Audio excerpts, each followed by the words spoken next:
let's turn the page and let's go glass half full a little bit here, because it's not as if this is a 4-17. They're 7-4. There is a 7 seed out there as well.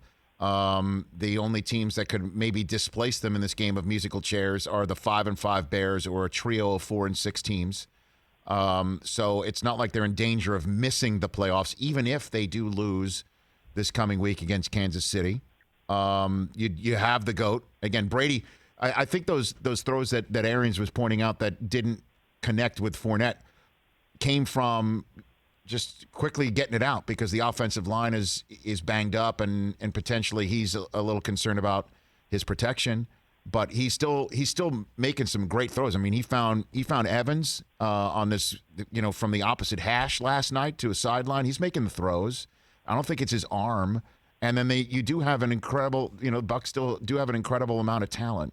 Question is what is the fix? Like, what do you think these smart guys like Arians are going to get together and the fix is going to be? What is it, Rick? What do you got for me? Well, it's a great question. I mean, I think, it's week to week, Rich, and that's the league we live in, right? I mean, you've got a whole nother problem coming to you. You can't worry about what just happened. These guys got the Kansas City Chiefs, who are extremely explosive. The Bucs had trouble, with some of the quick throws and tackling the Rams receivers. Just wait till they see Kansas City. Right. So you probably want to do something a little different and try to minimize the number of possessions that you give Patrick Mahomes. I don't think you want to get in a shootout, much like they really didn't want to get in a shootout with the Rams, and they kept the score reasonable. So it's hard to know. I mean, there's so little time. You can't fix everything, right?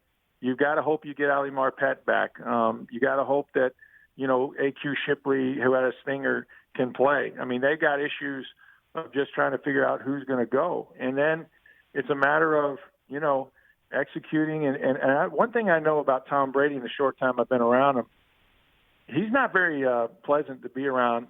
Generally, he's pretty focused. But when he loses, it's going to be a rough week of practice for everybody over there. And he's going to be hard on himself. So, I think Kansas City's got a big edge here. Don't be surprised if you don't see the best game from Tom Brady on Sunday. We haven't seen it week to week, and this is a great football team. But I do believe you're right that they play the Falcons twice. They play Minnesota, and they finish, I think, with Detroit or something like that combination. So they still have a good chance of making the postseason. It would be a lot better to be a higher seed. There's no doubt about that. You could find yourself in Green Bay or something. But they're not giving up. And we know this about Brady. I mean, how many times have people written the guy off, right? Of course. Hey, you watched all the way to the end. Thanks for that. Watch more right here.